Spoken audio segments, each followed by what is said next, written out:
All right, it's Tuesday. That means we talk to our guy, Mike Mullis, who joins us here this time in Studio C to talk some sports. Mully, man, how you doing on this Tuesday? I'm good, buddy. How are you? I am great. I am a happy man. We got football from all levels coming up this week, including the NFL kicking off Thursday right here on Pirate Radio with Cowboys and Eagles. That'll be going on during the Pirate Radio football kickoff party on Thursday night.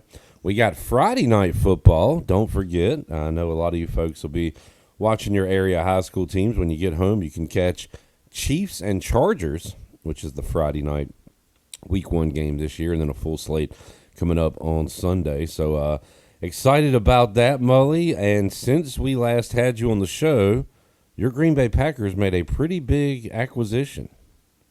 Yeah, I felt pretty good about them picking up Micah Parsons, but now the back thing has come about. I'm like, okay, how serious is this, and how does that like slide through physicals? Like, how do they not have a feel that, hey, this dude may have to have not a shot, a friggin' epidural to play in every game this year? That was a great thing, like on the bottom line. Sometimes you see things scroll across on ESPN, but to see may take a shot just to play in the game. Yeah, every game is what I read today. And it's like, we lost a good D tackle. I'm not too worried about the draft picks.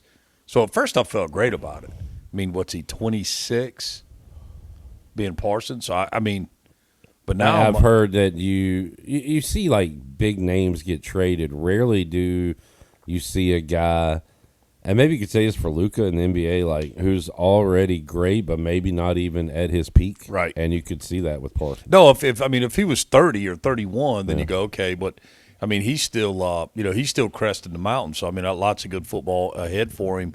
But again, I was just curious about this back injury and exactly what bearing that's going to have on his effectiveness this season. And we don't have to wait long. Open up with the Lions. So it's that's pretty tough. Game of the week outside of Ravens Bills, and yesterday on Pirate Radio Live we saw a game you're looking forward to the most. Jared and I said easy Lions Packers. That's a potential NFC championship game. Yeah, it's almost a shame that they play each other out of the gate. And I don't know why. I don't know why I feel that way when it's NFL, but like college football, I'm like, yeah, let's get number 1 and 2 out there right now. And again, I think this weekend with college football, we saw that maybe those games were a week early too. Yeah. Maybe it would have been better served to let them work out the kinks, especially when you're looking at teams rolling out such heavily new rosters, and maybe let them have a chance to go play, so you get a little better look at what they look like, in better form. But yeah, I hate it. It opens up that way, but it is what it is. This is NFL too. Not like college football where you could schedule a true cupcake. You could schedule down the line a little bit, but it's the NFL. They're all grown men. I definitely like out-of-division games for my team week one. I do like that the NFL, and it's been this way decades now maybe, but it wasn't always this way, playing your division games late in the year, especially the final week of the season. But the entire NFC East will be playing each other week one, the entire NFC North, because you got Bears, Vikings, Monday Night Football playing each other on week one. So excited for the return of NFL and being with the boys at the Buck coming up on Sunday. Mully, college football, we'll do our weekly Is Arch Manning Elite check-in, and for this week, I'm going to go with no. Yeah, again, I'd like to see him have another week or so before we make that judgment, but we're not going to really know anything about this guy till week 5. Next 3 games are cupcake games. He better get those numbers up. He should look great in those games. Now, if we're sitting here this time next week and going, man, that was, not good, then there's a problem in Texas. I think more indicative of what the staff thinks about him is the play calling, where they kept it fairly rudimentary for him, and there was no real wrinkles. It was all kind of straightforward stuff. So I don't know what that says, with Sarkisian being known as being like a – this genius play caller. So I don't know, man. He definitely fell a little bit flat, and that probably in the numbers. If you just take the stat line at the end of the game, you're like, well, that's not terrible. Well, 176 and He had one pick, one touchdown, but man, he had 60 yards going into the fourth quarter. Yeah, I don't want to say it was garbage time because they were kind of still in the game. I was trying to decide it wasn't prevent, but it was quasi prevent. They certainly rely on the under routes, and but it and then even one of the throws on the under route there in that final drive where he kind of sidearms it and throws it behind the guy. That one really upset me. Just was not an elite look for a guy that's projected as a number 1 overall pick next year. I want you to be honest in front of me and God right now, because there was a TV at the bar that was ahead of the TV we were watching. When he went back and threw it up and you said pick, did you already see that it was a pick? I was 100% unaware that there was another broadcast of the game going on there until Chandler brought it to our attention. And I believe you. No, I mean, but the way you said it, and you barely reacted. You acted like you had been there before. Manning, right when he throws it, Mully goes, pick. And sure enough. Yeah, I mean, easy pick. Well, I guess he had been so lackluster, I feel like there was more of a chance of a pick than there was of a reception. So he also didn't throw the ball down the field, so the one time he did, you were like, yeah, it's probably going to be a pick. And it's kind of like, being in the baseball dugout as many years I've been in one, inevitably somebody hits a home run, and inevitably somebody that hasn't played in weeks is going to come and go, I called that. Yeah. Well, if you continue to say it over and over again, at some point you're going to be right. And well, you were 1 for 1 that day. I stopped at that one. I just happened to call the right one. And Mully, I will say to this point, because again, it is week 1, a lot can change, but you've been very classy about this because this was a. Well, I don't think there's a. I mean, I'd like to think I'm going to be fairly classy regardless of whether I'm right or wrong on this, but I don't. It's way too early to make that call. I mean, look, a lot of my opinion is based off the fact of the staff's opinion going back 2 years now when you had a slightly better than average Quinn Ewers, and they didn't go to the guy that's getting $5 million a year. It's Mason Garcia all over again. I mean, put in Mason over Holden. Yeah. There was a reason they did. That's exactly right. So that's what rings the loudest to me is it's like, regardless of age, regardless of last name, you certainly don't hold a guy on the bench that you think could be an instant difference maker, which, i.e. a number 1 overall pick in the NFL draft. And they've held him to this point, and it's – I don't know. I think we got a little taste of why. I just don't think he's quite ready. All right. Not ready to make full proclamations yet, but let's do it anyway. Here's some other ones. Bill Belichick will not succeed at North Carolina. Is that – You know what? He didn't unless Tom Brady comes back. I mean, honestly, seriously, tell me a time when Belichick has succeeded without Tom Brady. Yeah, they won like 10 games with Matt Castle and missed the playoffs, but I mean that was it. I wouldn't call that succeeding. Yeah, but I mean let's not. I'll tell you what, he's got the opposite of Tom Brady at quarterback right now. Yeah, well, again, I have 2 quarterbacks. I don't have one, and but let's not forget this cat was fired at New England where he was effectively a god. It was like somebody turned the switch off and they forgot how to win. And moreover, they didn't even play well. I mean, it was just bad. Probably when you get beat that bad, it is coaching. Like a good coach could keep his team kind of together and in the game or something like that. I don't know. And listen, I will also go the other way and say I think TCU was – I had actually forgotten that TCU won 9 games last year until it was mentioned in the broadcast. So I give TCU credit because I even made the comment they're not really playing TCU of old, and I'm thinking back to the LT days, but they were kind of playing the uniforms of TCU. But TCU, I think, was better than I'd given them credit for. I like that they pointed out, Mully, that Sonny Dykes and TCU were Deion's opening act, and they have been in this situation before where they were the afterthought and the other team got all the headlines, and they said they really learned from that experience and made it, about themselves and to not get caught up in all the hoopla. Speaking of another greatly overhyped head coach, Deion, how do you lose that football game with 2 timeouts left in your pocket when you've got the football? If you lose the football game and you took the timeouts in an effort to make an adjustment or set something up, okay. But you can't just, I think Georgia Tech's the better team, but I don't know how to word this. Like Georgia Tech should have won by more, but then again, Colorado should have won because Georgia Tech had 3 turnovers, did all this stuff and to lose the game Right. and ended up winning. I just, I don't know, man. I think it's, again, 70 new players with the Hills. That's a big deal. That's a big number. Colorado notoriously turns them over. Colorado has several guys on staff that are NFL Hall of Famers, but it's been my experience that it's very rare a person that can do at that level can also teach at that level. Right. And you got to think the folks in Colorado are going, well, I mean, it was kind of fun while it lasted, and wonder where this goes the rest of the way. But the Tar Heels, that was pitiful. I thought they're like even early. They kept showing the stadium shots like 20 minutes before the game, and nobody in the seats, and then it ultimately filled up, looked like reasonably well. But all the quote unquote dignitaries and whatever, and then it was just a big old turd burger. Big time. Who's the best combined player coach in athletics history? Like, I mean, you got to go Jordan and Phil Jackson, right? No. I'm saying that was a player and a coach. Transitioned. Like it's probably going to end up being in baseball when you look at Joe Torre, or you look at some guys that we don't even really necessarily think haven't been players. Yeah.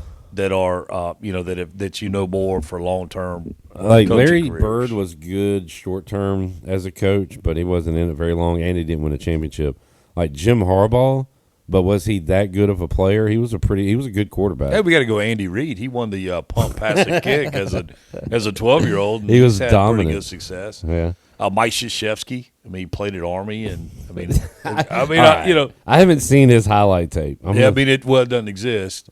But not just to your point, like these great players don't like Mike Singletary, one of the best linebackers ever. Terrible.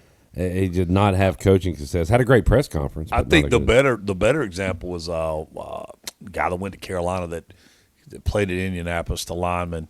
What's his name? Saturday? Jeff Saturday.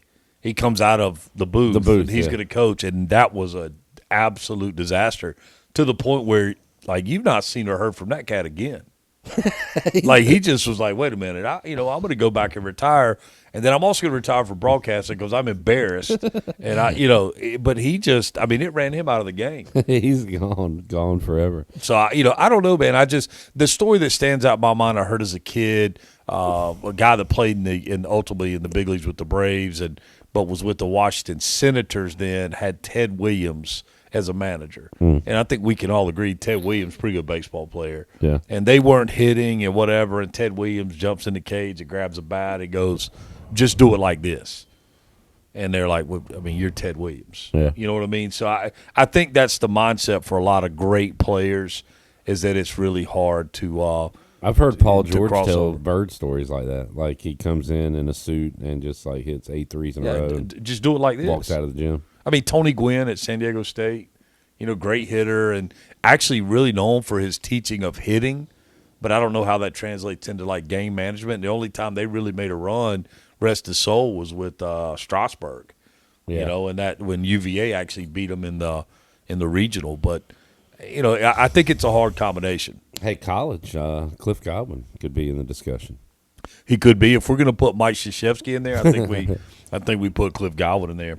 But you look at this weekend in college football, and to me, it was a weekend of like Clemson kind of proved to me that they're not as good as everybody wanted them to be. Look, they're going to be fine in the ACC, which I don't know what that says about the ACC. What's so funny to me is there were people saying, when the comment would be made, oh, Clemson's going to be fine in the ACC. Oh, no, wait till they play Carolina. I'm telling you right now, everybody wants to play Carolina right now. So, but interesting to see how good Miami is with Carson Beck. That was a good win, and I like the Notre Dame quarterback even in the loss. I thought that was the best game of the weekend, like from both teams performing. It still had its ugly moments, but I think both teams played well and did not hurt themselves in that game. Just so happened there was a 3-point difference. I'm making too big of a deal about this, but like the Heisman race, if it's like it was this past weekend, it's going to be very interesting because going into the games, I can't wait to see Jeremiah Smith. I can't wait to see Ryan Williams. I can't wait to see Jeremiah Love. defenses or either their own offensive coordinators took those guys out of the game. Right. That, like the stars, Arch Manning, throw him in there. The stars in these big games, didn't really have impact performances. It was interesting. Well, no, and that and then to continue the trend of teams that laid an egg. I mean, Army, not great Good for grief. the conference. Yeah. BYU. Now what starts happening. Coastal got thumped. All of a sudden, you start looking at our schedule, at East Carolina schedule, going, well, maybe this ain't quite as tough as we thought it was. Yeah, Army was to your point, Coastal losing to Virginia like that. And BYU. What did BYU do? They got thumped pretty good, too. I can't remember what the final was. BYU lost? I'm pretty No, sure. they didn't. Yeah. Okay, I was wrong. I mean, you were way wrong. I was off on that. Who was I thinking of? I don't know, man. Man, that's the worst. You've never been more wrong. In my history of pirate radio, that's the worst misinformation I've ever offered. Wow, you know what? I'll hear about that more than anything I've ever been right on. I'll hear about that a lot because you're doing well, but that was tough. That's a tough look right there. Wow, I think I'm even maybe blushing a little bit. That was... We made Mully blush. Tulane, we knew that would be a tough game anyway, but they took it to Northwestern. That was impressive to see. And anybody else on the schedule? Well, Pirates go to Northwestern next year. It's like 20. Couple years out. So it's Bama, Northwestern, Clemson, I think. The cool part about going to Northwestern is see that new facility. Yeah. I mean, they showed a couple renderings of that thing during the game, man. It's going to be pretty nice. Mike Mullis joining us, Pirate Radio. Man, I got to tell you, I've been out of baseball because the Braves are so bad, so I've not kept up at all with any. Are you following the playoff race and all that? Yeah, I know where you're going with this too. Where am I going? I figured you were going to the Mets. The Mets.